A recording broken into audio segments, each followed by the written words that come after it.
Sesame! Commander Klingon vessel. We are energizing transporter beam. Now. One, engage!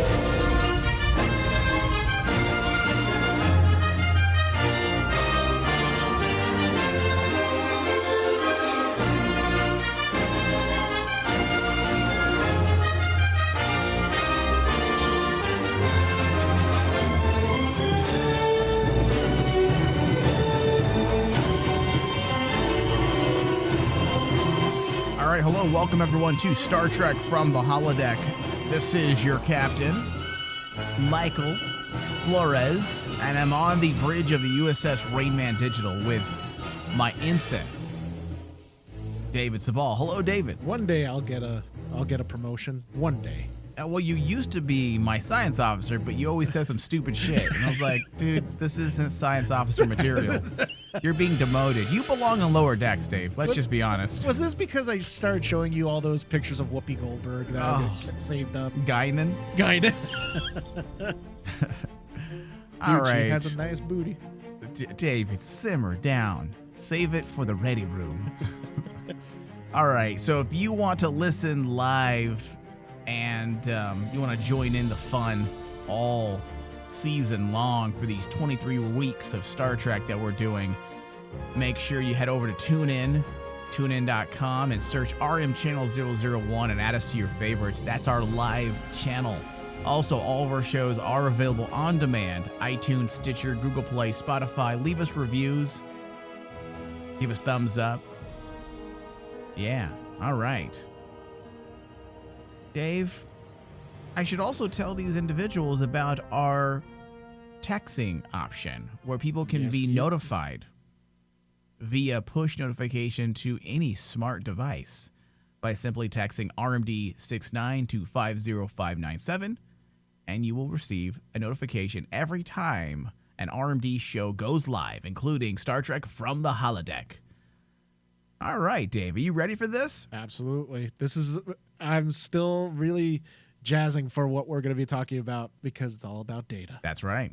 So today we are jumping right back into our Soong family discussion. Yep. This is our second discussion in a series of episodes that is taking us into the Soong family, Data's family. Yeah. This was a topic that we had started because we were inspired by the recent events that took place in Star Trek Picard's first season. Inspired is a way of putting it. Inspired is a nice way to put it, Dave. In our first discussion, we talked about Noonien Soong's first appearance in TNG Season 4, Episode 3, I believe, titled Brothers, and discussed the inclusion of Alten Inigo Soong within Trek canon and what it does to the Soong legacy. And the general consensus by the end of our discussion was that he didn't really quite fit into Star Trek canon, or at least it requires the open-minded Trek fan to take a step back and reevaluate Star Trek canon, how we understood it. Yeah. And I know that's a nice way of saying, well, I guess you can just forget what you knew. And I'm all about restructuring continuity as long as you can do it in a way to where it doesn't break continuity. But correct me if I'm wrong, at the end of that discussion, we both agreed that it never felt like he had an actual son, Dr. Soong. Yeah. And it was one of those itches from Picard that I just could not get rid of. Because I'm like going, he just doesn't fit in that family dynamic. There was never any allusions to Soong having any children. In fact, the reason why he created Data and Lore was because he needed a legacy. He wanted a son. So that's why we decided to go through this, because we're hoping at the end of these discussions we can kind of take, an objective step back and say, okay, well, you know what? Now that we've reviewed everything and it's fresh in our minds, yes, it can work. And as of our first discussion, we're still aligned with the idea that, yes, it's not that it can't work, but you're dangerously close to just snapping canon. Yeah. Snapping continuity right in half. So here we are trucking along, and today we're going to be discussing and breaking down parts of the TNG episode titled Birthright. Birthright is a story spanning the 16th and 17th episodes of the 6th season of The Next Generation. In this episode, Worf and Data both seek to know more about their fathers. Worf through visiting a world inside Romulan territory, and Data through a newly discovered dream program. Yeah, which was honestly really cool to actually see that parallel. I mean, me and you discussed it off air, but like getting a chance to actually see these two characters go through a similar path. Worf, because I don't want to go too much into it because you can have a full discussion on Worf's heritage. But you can talk about it. Go ahead. But the fact that it all starts with Worf worrying about the fact that his father was alive, because why? It would bring dishonor to him and his son. Yeah.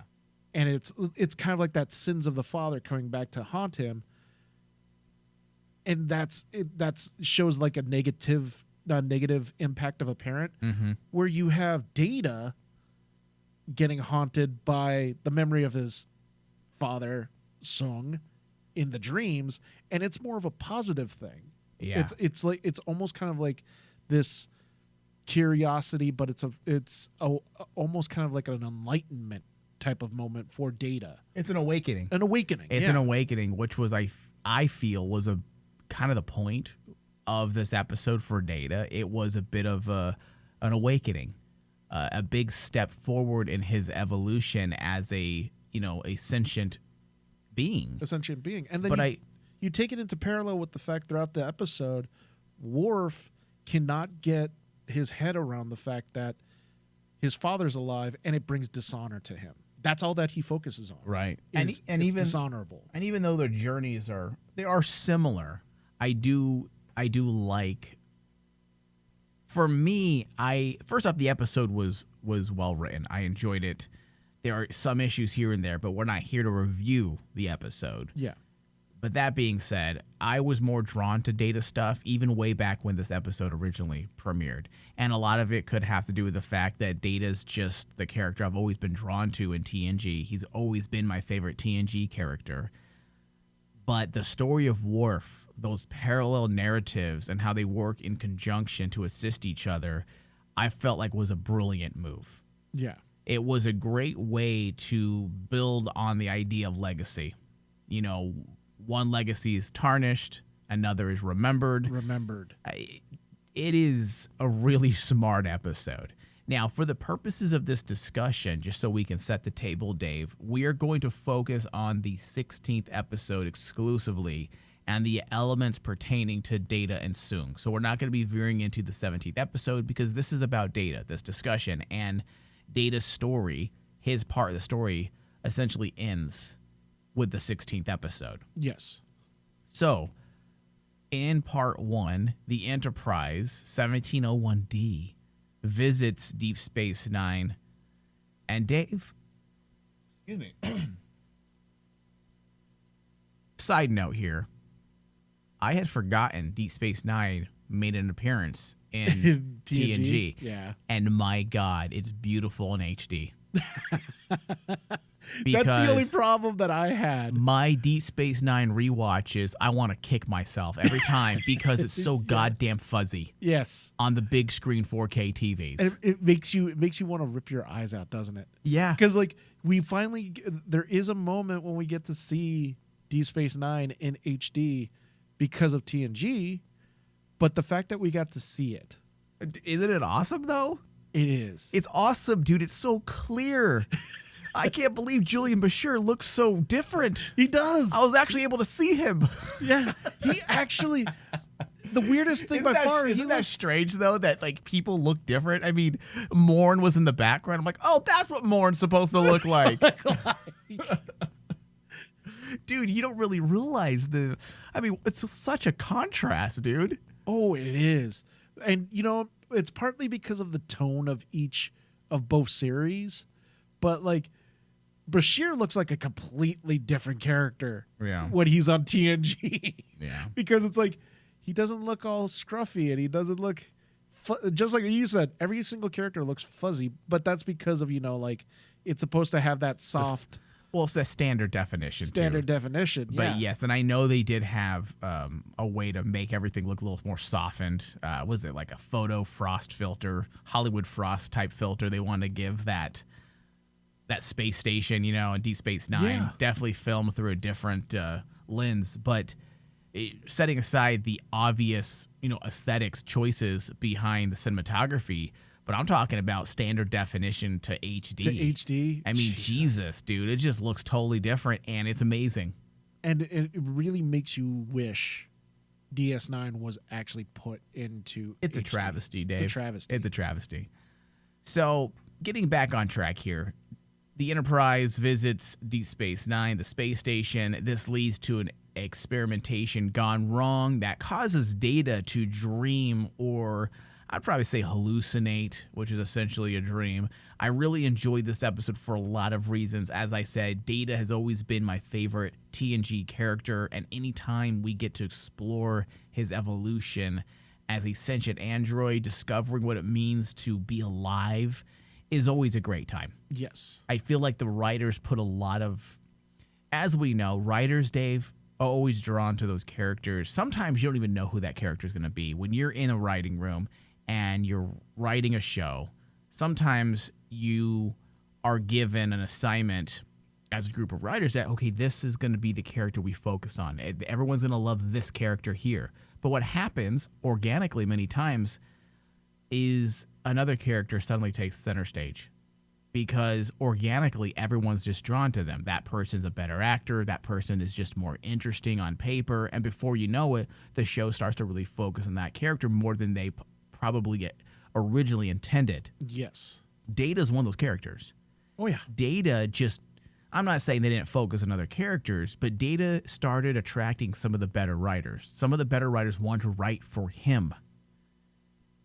I mean, Brent Spiner is an amazing actor, and that guy can knock anything you give him. He can just knock it out the park.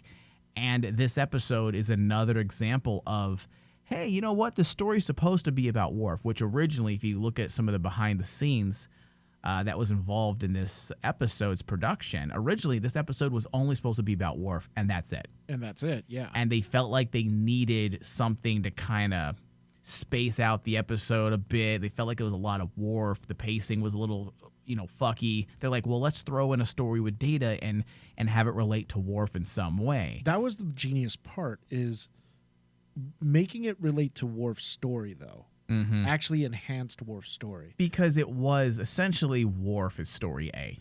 Yes. And Data's story B. But as I said, because I'm just drawn, I was never drawn to Worf as a character until Deep Space Nine. I felt like he became more interesting in Deep Space Nine. In my humble Star Trek opinion, please don't get mad at me, Star Trek fans. I love Worf, always have. But Data was my guy in TNG. And if you put him side by side in a story pertaining to fathers and the idea of evolution, that's going to win the day, because for me, that's a Star Trek story at its core. Yeah. Evolving, becoming something bigger than you were originally intended to be. That's the story of humankind in the world of Star Trek. That moment when we finally realized as a race, as a species, that we needed to stop doing certain things, otherwise we would not survive. And that's how we became what we are in this world of Star Trek, in this fictitious world of Star Trek. So for me, Data's story was just right in line with everything Star Trek. It was a page taken from Gene Roddenberry's playbook. Well, Data's story it's about being human at the end of the day. Oh, and yeah. That's what is one of the core tenets of Gene Roddenberry's story writing, is what does it mean to be human? And the really interesting part when I look back at this episode, if they were to take out Data's part, while the Worf storyline's interesting, but I think the message would have gotten lost. You know what I mean? Because, like, at the end of the day, when you look at this episode, what is it about? It's about coming to terms with a father and son dynamic. Because you look at Worf and how he views the legacy of his father compared to Data and the legacy of his father. Both sons looking at their fathers in different ways. Mm-hmm. If it was just a story about Worf looking at his father's legacy, I think the message would have gotten lost that they were trying to show. Yeah, sometimes you need, and not sometimes. I mean, writing television 101. If you're doing more than one story, you're doing multiple stories with different characters. Many times, a good writer will take story B, sometimes even story C, and use it to not just layer an episode, but assist story A. Yes. And that's essentially what story B did for this episode, which was pertaining to Data. And for me, this episode, again, remembering that this is part of our Soong discussion and that relationship between, father and son and the legacy of Dr. Soong, for me, this episode highlights Data's bond with his father. A man that he had only met once prior, and yet through Data, he lives on. In many ways, this was another gift from Soong, much like the dream aspect of Data's step in evolution. It was another gift from Soong, much like the emotions that was also meant or intended to be for Data, but instead Lore stole his birthright, essentially. So here we have yet again Soong trying to assist his son in his journey. And the sad thing about this, let's just go to Lore for a second. For a fact that he embedded the same thing into Lore as well. And yet we all know Lore probably never managed to reach that level of his evolution because he was just filled with jealousy and petty envy. And basically, yeah, jealousy. I'm trying to think of another word that just popped in my head, but it escapes me. But like, David, maybe you need to dream. Maybe. Relax your mind. But in all honesty, the dream sequences in the episode are so awesome too, because the imagery that goes along with Data's dream, there's so much going on with it, with the raven, the meaning of a raven in dream terms when you look at it. Mm-hmm.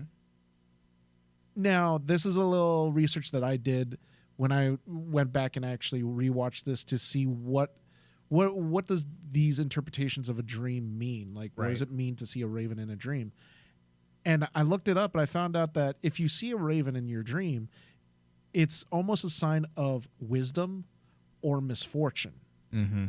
And then when I thought about it, that showing up in Data's dream makes so much freaking sense, because just like what you said, we're coming off of a thing where his birthright, the emotion chip, was just stolen from him. Misfortune just actually happened. Right. However, wisdom comes out of this in the form of seeing his father in this dream sequence. Yeah. And then you have Soong in the kind of like in the costume of a blacksmith. Again, Forging, creating his son. It's actually very intelligently done for a dream sequence. It's very smart. It's very smart. I agree with you on your analysis there. I started to say that this was like essentially a gift from Soong. The dream was planned to be a marker or a moment that would signal Data's true evolution, a big step he would make when he would essentially shed his programming and he would be governed by just his programming and he would become truly alive. And the most intelligent thing about this whole scene, it goes in line with the last Soong scene we saw with Data, where Soong was telling him brothers, where he was asking him, well, why does a boxer box? Why does a painter paint? And that whole monologue continues right here, with Soong basically interpreting to Data, hey, this is what dreams are like. You're getting closer to being human, which is the goal of Data. I like that. I mean, you're right. It is. This is you becoming close. This is your next step. You're on your path. I mean, the fact that it would signal a significant step in his growth as a sentient life, the dream was intended to be a teaching device as well, a way to show Data how to take control of his mind and be truly free. That's why I love the symbolism of the raven as well, as it flew through the hallways of the Enterprise. Be the bird. Be the bird.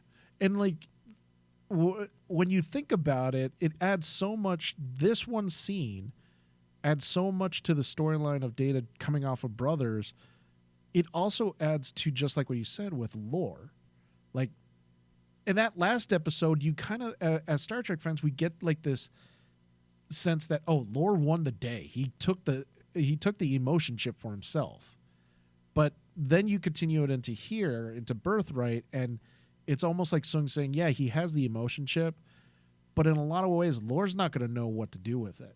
He'll never be able to experience what Data is experiencing right now with dreams. Yeah, and just kind of getting out of topic for a moment, maybe it is on topic, but I've always liked the idea that lore, it was sad, the story between lore and Data ultimately, but what's Cain and Abel? But yeah, and it's very Shakespearean as well, not just biblical, but I feel like lore needed to fail and be the shitty person he was in order for Data to grow and be unique, because there can't be two of them. There's got to be something that sets Data apart. The fact that he is on this journey alone, that there is no one else. Like, one thing that I fucking love, dude, and I remember loving this scene as a kid and during my rewatches, when Data talks to Picard about his vision. These are by the way, these are some of the best Picard moments, when he just offers sincere advice as a captain who cares about his crew. It's so good. Yes, it really is.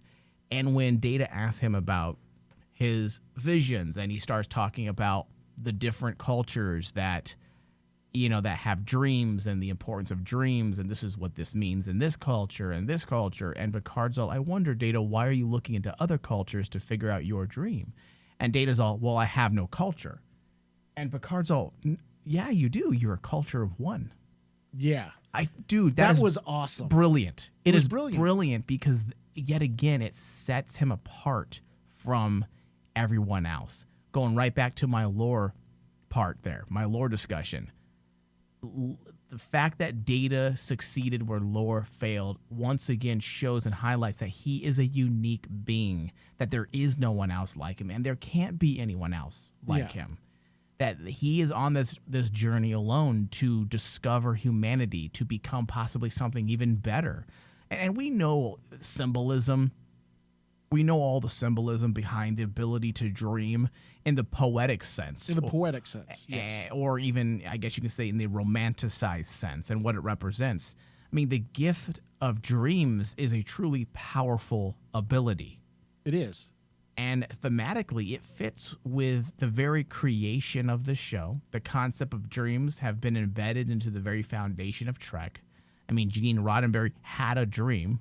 Not trying to make him sound like Martin Luther King, but his dream was of a future where life was better. We had evolved. We had become better than we are. Because the dream is the utopia.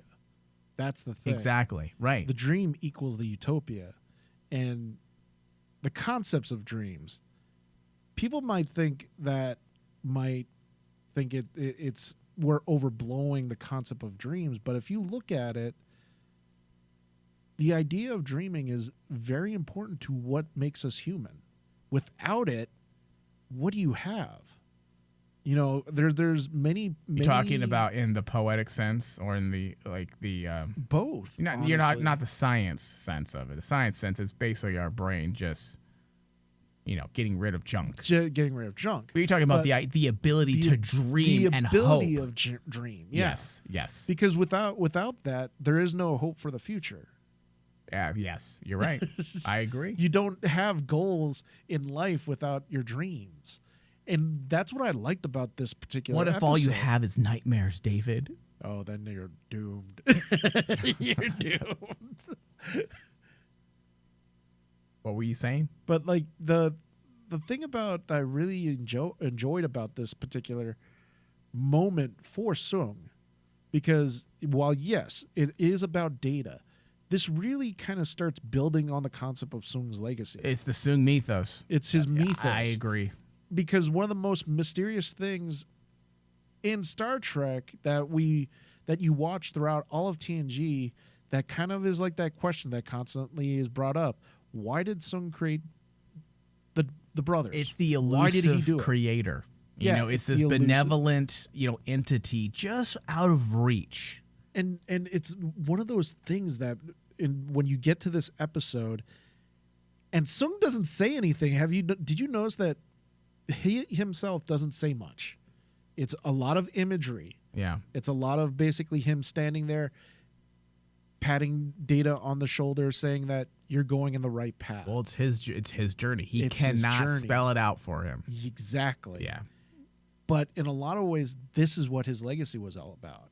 This is pretty much the second step after he tries to coax that out of Data in the last one in Brothers, with that monologue that I've said is like one of my favorite monologues of all time. Yeah. In all of Star Trek is like the boxer and the painter monologue. And you take that to the next step now. You see his legacy starting to grow. Yep. And the legacy is in Data. It's not in Lore. It's not what Lore took. It's basically Data himself. Yeah, I agree. Now, you had mentioned, Cain and Abel.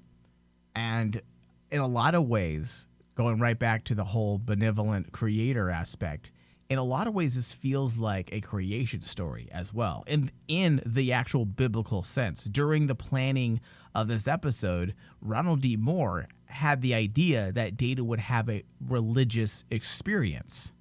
That's what his idea was. And that idea is very much felt through this episode. The idea of Data having a dream or a vision, seeing his creator, his father. The creator speaks to him. The images Data paints are symbolic. They all have some greater meaning.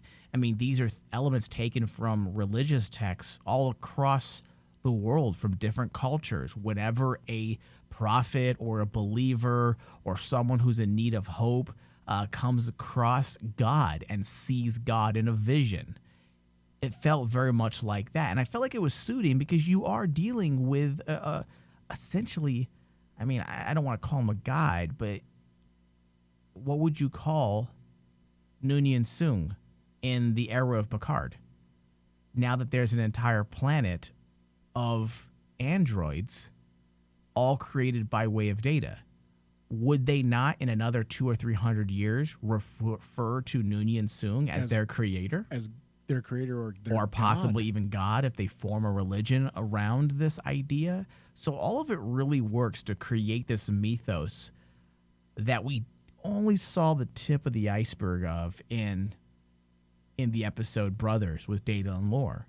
This is really adding on to that layer, and that's the beauty of writing because there's a lot of things going on within the subtext. A lot of it is interpretive.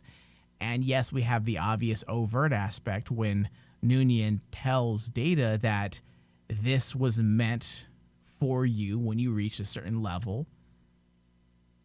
But the meaning of his dream was clear and concise without having the writers have to spell it out, that this is Data, that he was always meant to trigger this. And for all we know, this experiment was always supposed to be a part of his fate. We don't know when his ability to, because they kind of leave you with the idea that it was an accident, that he wasn't quite ready for this dream sequence. But we don't know how fate and destiny works. For all we know, this is the very thing that should have triggered his next step. Yeah. An evolution. Because remember, Soong makes the comment that Data is stepping over the threshold. Exactly. Yep. And he basically, even Soong himself says that he wasn't expecting Data to get this far in this amount of time. That's right. And that's what makes Data special. Then everything starts, you start seeing the breadcrumbs there. It's like seeing well, Lore seemed to have more personality than Data, but in actuality, Data is actually well ahead of Lore when it comes to his overall potential. And that's the thing that I took away from that that this particular monologue with Soong is talking about Data going through the threshold, getting past his ceiling. Right. Like when he was telling Data, like, okay, what do you see around in your dream? And Data is very simple. He says, I see a potted plant, I see my cat, I see all this. And then Soong basically says, you're taking the first steps. And, he's trying to guide Data on a journey of actually seeing more than what's in front of him, like a computer. Right. Exactly. Going beyond your programming. Yes. Yeah. I think there was at one point he referred to Data as getting past the old circuits. Yeah, that's That's right. in his head. All right, Dave, we need to go to a very quick break, and then when we get back, we're going to jump into a few more aspects, and then we're going to close out the show. We'll be right back. All right. If you're on the video feed, you don't have to worry about breaks. That is true. All right. So in the end, let me backtrack, Dave. It's getting late. Give me a break. All right. Welcome back, everyone. You need to dream. I do need a dream right now of Tasha Yar, 7 of 9, Deanna Troi, T'Pol, and maybe some Janeway. Yeah. Definitely Janeway, man. I would love to see Janeway. All right. Simmer down over there, Guinan. Lover. All right. You ready? Ready. All right. Welcome back, everyone, to Star Trek from the Holodeck. I am Michael Flores, your host. And if you're just tuning in because you're listening to us on our 24/7 channel on TuneIn, tunein.com, you can find all of our shows on demand. So don't think you missed anything. You can find all of us, yes, David, all of our shows on demand, iTunes, Stitcher, Google Play, and Spotify. All right, Dave. So getting right back into our discussion, we had left off on Soong and what the dreams meant for Data. But in the end, this was more of Soong's design, his legacy, which we know is something important to Soong. Yeah. To continue to assist Data in his journey through self-discovery and life. This benevolent creator creating the ability within to evolve, grow, become something better, which is also an obvious statement on us as human civilization. Whether you believe in a creator or a greater designer, doesn't matter. The point is that within all of us, there's that moment that we will reach, hopefully, at least according to Roddenberry's belief or his hope, his optimism in humanity. This utopian society that we find ourselves in obviously was something that Roddenberry had hoped for and dreamed for. That's why he put it into a fictitious form and created an entire world around this idea. The idea that within us all is the ability to be better, to grow, evolve, become something bigger. To gain enlightenment. Yeah. And it does show. Soong's aspect here does show the love he had for Data. He wanted desperately for Data to reach his peak abilities and to live his life to the fullest, to become something better, to be human, to discover what it means to be truly alive. He didn't need to do any of this when you think about it. He didn't need to design an emotion chip. He didn't need to create a creature that would achieve sentience. Like you don't. He never needed to do that. If he wanted his legacy to be robotics and to be admired for his abilities and his achievements, he never needed to do any of this. Yeah.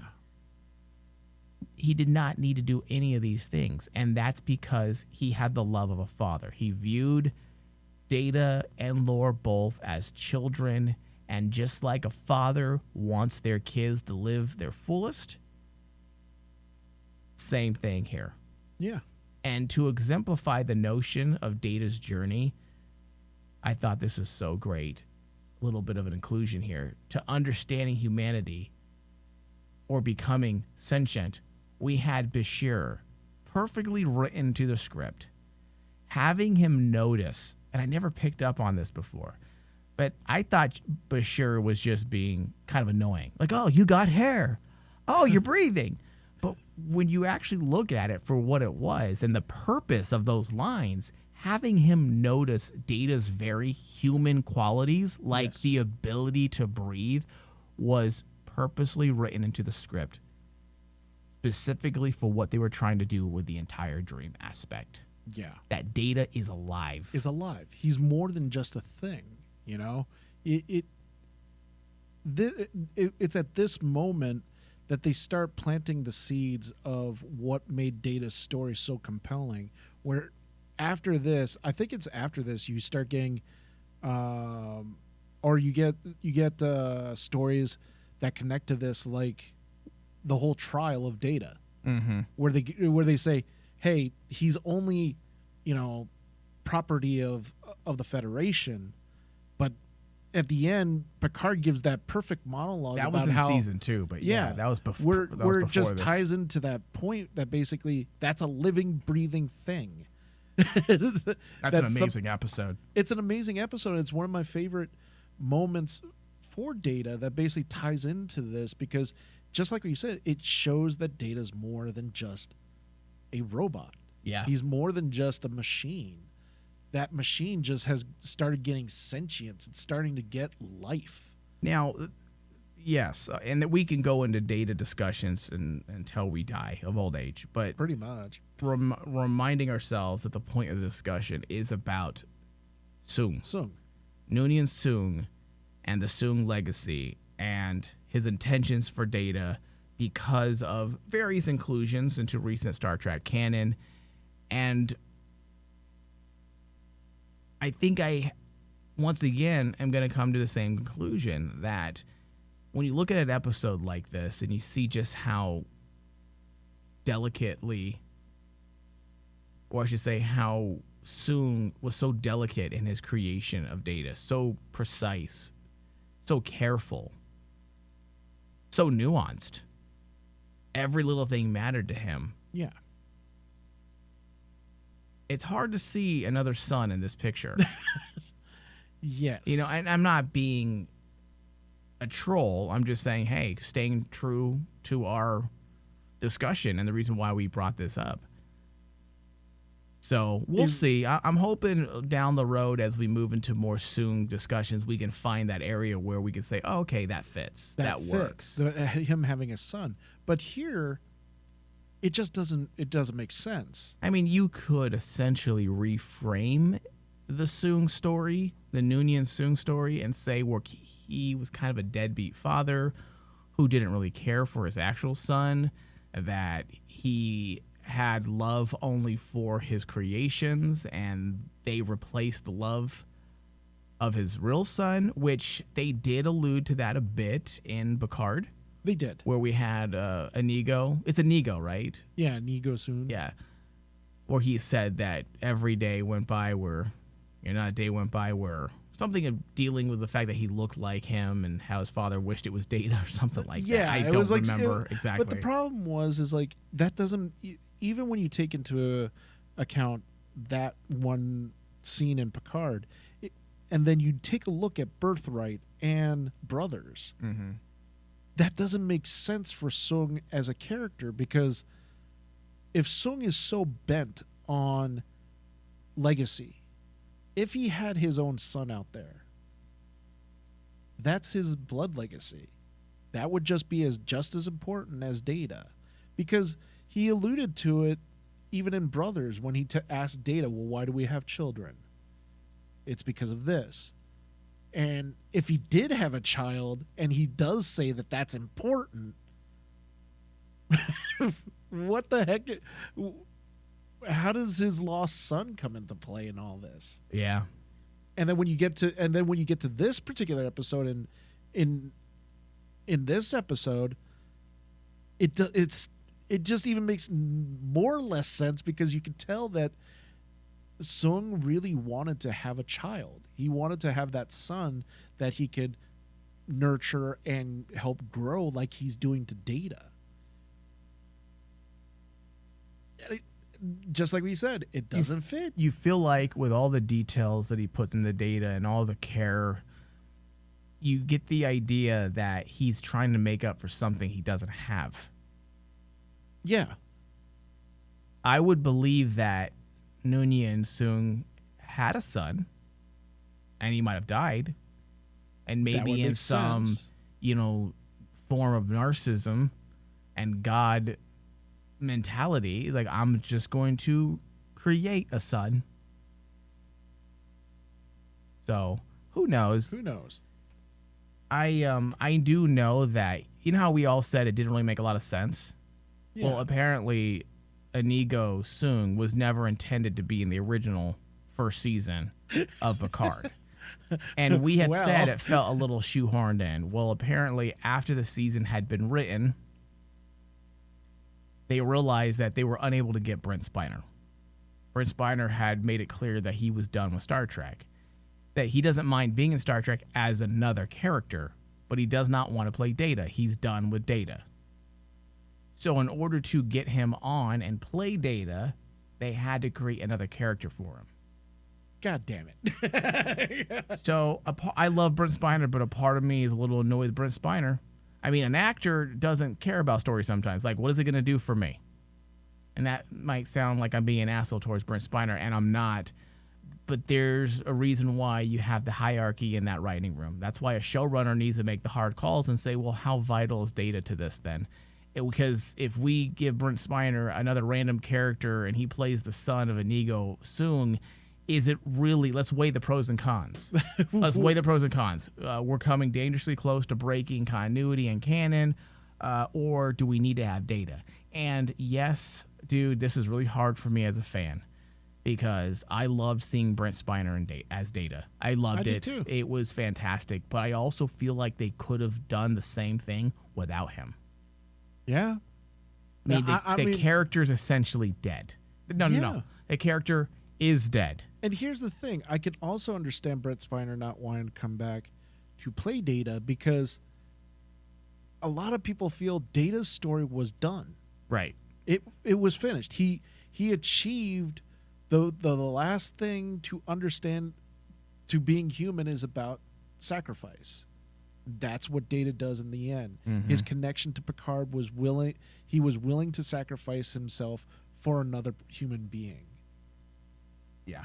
That was like the perfect ending for Data. Yeah. So this is going to be something that I know us Star Trek fans are going to debate and discuss forever. We'll never let this go. And not because we're hating on it, but because, hey, it's a discussion point. I mean, it's something worthy of talking about. Well, especially since how Data is such a fan favorite. A fan flavor. Fan flavor. That's more DePaul. Yeah. DePaul's a fan flavor. Data is a fan favorite among all Star Trek fans. He's almost like one of the types of characters that's almost held up on a pedestal for all Star Trek fans. Because he is what made TNG great. Absolutely. He made some of the movies fantastic. I mean, there's so many times in the movies that I can think of, and all of them have Data in it. Whether it's from him going through the thing, talking to Picard, talking about how he's afraid, and then Picard turns to Data and says, Data, turn off your emotion chip. Yeah. And then he does. And then Picard just looks at him and says, sometimes I wish I could do that. Yeah. No. One of my favorite scenes in First Contact. Yeah, well, that's why Data is. I mean, we've always said that all the Star Trek shows always have their go-tos that ends up becoming the focus. Yeah.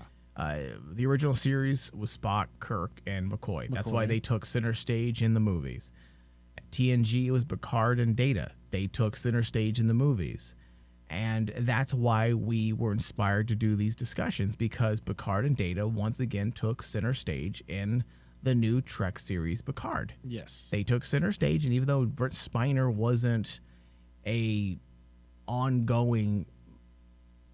wasn't visually in it throughout the series, the show was essentially built on the backbone of Data. Yeah, Data's legacy. And that's why we decided to do these discussions, to go through Data and Soong's story with a fine-tooth comb, to really bring out and flesh out these ideas behind Soong and his reasoning for creating Data in a way that would help us understand possibly the events that transpired in Picard. And just to again, it's just worthy of discussion. And because it's fresh on everyone's minds because of Star Trek Picard, I figured this would be an appropriate time to do something like this. Focus on the legacy of